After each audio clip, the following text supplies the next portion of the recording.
یہ ایک عجیب قسم کا مسئلہ ہوتا ہے کہ شوہر کو بیوی پر کئی اعتبار سے شک ہوتا ہے۔ اچھا، اس کی کئی نوعیت ہیں۔ ایک تو شرم و حیا کے معاملات ہیں، ایک تو وہ صورت ہے وہاں تو شوہر جو ہے اس کے تحفظ کی اور احتیاط کی پوری صورت کرے گا کہ جہاں پر شرم و حیا کے خلاف کوئی صورت جا سکتی ہے اور اس کا احتمال ہے تو وہاں پر وہ اپنی پوری ذمہ داری کا ثبوت دے گا اور اس حوالے سے کانشیس رہے گا۔ لیکن ایک ہے کہ بیوی کے اوپر یہ شک کرنا کہ بھائی اسے اس کے گھر والے پٹی پڑھاتے ہیں، اس کے ماں باپ اسے ورگلاتے ہیں، اس کے بہن بھائی میرے گھر میں فساد چاہتے ہیں، وہ اسے الٹی سیدھی باتیں سمجھاتے ہیں۔ اگر تو حقیقت ہو تو پھر تو یہ بات کہنے کی ہے، اور جو کرتا ہے وہ حرام کرتا ہے کہ بیوی کو شوہر کے خلاف بھڑکانا، یہ حرام ہے۔ لیکن اگر اس کا کوئی ثبوت نہیں ہے تو پھر بیوی کو یہ تانا دینا اور اس کے اوپر یہ گمان رکھنا، یہ بدگمانی کرنا کہ اسے جو ہے وہ اس کے گھر والے ورغلا رہے ہیں اور وہ اسے خراب کر رہے ہیں اور وہ میرے گھر کا ماحول خراب کرنا چاہتے ہیں، تو ایسی بدگمانی حرام ہے۔ قرآن مجید کی آیت مبارکہ عرض کرتا ہوں، اللہ تعالیٰ نے ارشاد فرمایا، یا ایھا الذین آمنوا اجتنبوا کثیرا من الظن ان بعض الظن اثم۔ فرمایا اے ایمان والو، بہت زیادہ گمان کرنے سے بچا کرو، بہت زیادہ گمان کرنے سے بچا کرو، بے شک کچھ گمان گناہ ہوتے ہیں۔ کہ جب بندہ اپنی دل و دماغ میں ایک مرتبہ بدگمانی بٹھا لیتا ہے تو ہوتا یہ ہے کہ پھر کچھ بھی ہوگا اس کا دماغ بدگمانی کی طرف جائے گا۔ بزرگان دین نے فرمایا ہے، فرمایا انما ینشأ الظن الخبیث من القلب الخبیث۔ فرمایا کہ یہ جو برے گمان ہوتے ہیں یہ برے دل سے نکلتے ہیں، یعنی کہ اصل پرابلم کیا ہے کہ دل خراب ہے، دل خبیث ہے، اس سے خبیث گمان نکلتا ہے۔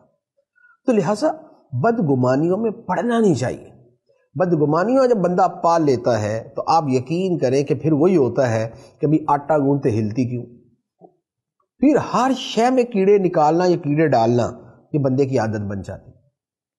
ہر شے کے اندر اسے شک ہوتا ہے کہ یہ ایسا کیا تو پتہ نہیں اس لیے کیا ہوگا، یہ ویسا کیا تو پتہ نہیں اس لیے کیا ہوگا۔ تو یہ بدگمانیاں جو ہیں یہ خود انسان کے اپنے سکون کو تباہ کر دیتی ہے، یہ اس کی اپنی زندگی کو اجیرن بنا دیتی ہے، یہ اس کے اپنے ذہنی سکون کو برباد کر دیتی ہے۔ تو لہذا اس کا آسان طریقہ یہ ہے کہ بھئی آپ آخری حد تک حسن ظن سے کام لیں، آپ اچھا گمان رکھیں۔ آپ یہ نہ سمجھیں کہ کوئی شخص اپنی بیٹی کا گھر تباہ کرنا چاہتا ہے، یا کوئی بھائی اپنی بہن کا گھر تباہ کرنا چاہتا ہے، یا بہنیں اپنی دوسری بہن کا گھر تباہ کرنا چاہتی، ایسا نہیں ہوتا۔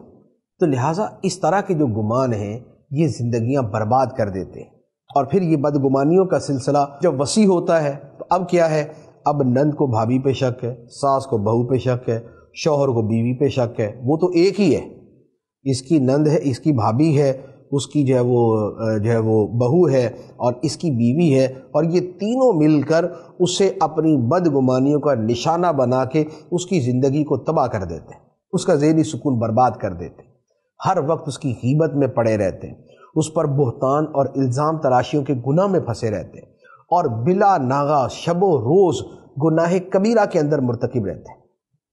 تو کیا فائدہ ہوا کہ ایک طرف اللہ کی بارگاہ میں عذاب کے مستحق ہوئے کہ اس کے اوپر بدگمانی کی، دوسرا اس پہ طعن و تشنیع کی، اس کی دل آزاری کی، اس کا دل دکھایا، یہ دوسرا کبیرہ گناہ۔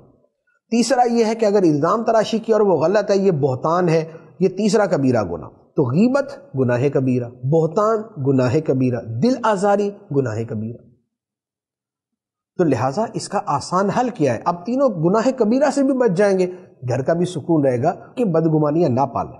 بہت اچھے لوگ بھی دنیا کے اندر موجود ہیں کہ بھئی بیوی اگر فون کر رہی ہے اپنی ماں کو یا اپنی بہن کو یا اپنے بھائی کو فون کر رہی ہے تو آخر کیا ضرورت ہے یہ سمجھنے کی نہیں بھئی یہ کوئی سازش ہی ہو رہی ہے۔ ایسا کون سا یہ عالمی مسئلہ چل رہا ہے کہ ہر وقت بیٹھ کے سازشی کرتے رہتے ہیں؟ یہ کون سا بیوی کا یا اس کے باپ کا ایجنسیوں سے تعلق ہے کہ جناب ان کی کوئی پلاننگ ہی چل رہی ہوتی؟ تو ایسا ہوتا نہیں، ہوتا یہ ہے کہ ہمارے اپنی سوچ کے اندر کہیں کجی ہوتی ہے، ہمارے اپنی سوچ کے اندر کہیں پرابلم ہوتی ہے، اور اس کا نتیجہ اپنا سکون کی بربادی، بیوی کے سکون کی بربادی اور گھروں کی تباہی ہوتی. تو اگر اپنا ذہن ہی صاف کر لیں اور ذہن کو پاکیزہ رکھیں اور صاف ستھرا رکھیں اور قلب خبیث سے اپنے آپ کو بچائیں اور ظن خبیث سے بھی خود کو دور رکھیں تو آپ کا گھر بھی سنورا رہے گا، سدھرا رہے گا، آپ کی دنیا بھی بنے گی، آپ کی آخرت بھی بن جائے گی. تو لہٰذا بیوی کا جو دوسرا حق ہے وہ یہ ہے کہ جہاں تک ہو سکے اس کے ساتھ اچھا گمان رکھیں، بدگمانی نہ کریں. اس کی پھر بہت سی نوعیتیں ہوتی ہیں کہ بھئی بیوی جو ہے وہ مثال کے طور پہ یہ میری خدمت کرنا ہی نہیں چاہتی، اب یہ بدگمانی ہے. اب بیوی کھانا بھی پکا رہی ہے، وہ برتن بھی دھو رہی ہے، وہ گھر کی صفائی بھی کر رہی ہے، وہ کپڑے بھی دھو رہی ہے، وہ گھر کے سارے کام بھی کر رہی ہے، لیکن پھر بھی دل و دماغ میں یہی بات بیٹھی ہوئی ہے کہ نہیں یہ میری خدمت کرنا نہیں چاہتی، یہ اوپر اوپر سے کرتی ہے. بھائی آپ کو اندر کی خبریں کہاں سے کہ اندر سے نہیں کر رہی، اوپر اوپر سے کر رہی. اوپر سے کر رہی ہے تو جو ہو رہا ہے اسی کو آپ لے لو. اسی طرح اور بہت ساری چیزیں ہوتی ہیں کہ نہیں یہ اس کا یہ جو رویہ ہے نا یہ اوپر سے ہے، اندر سے نہیں ہے. بھئی آپ کو اندر کا کیسے پتہ ہے؟ غیب کا علم تو نہیں ہے ہمیں. تو جب نہیں ہے تو پھر بدگمانی تو حرام ہے. تو لہٰذا اپنے آپ کو ہر وقت کے گناہ میں ڈال کے رکھنا یہ کوئی معقول چیز نہیں. تو لہٰذا بیوی کے ساتھ اچھا گمان رکھیں تاکہ گھر کا ماحول جو ہے وہ اچھا رہے.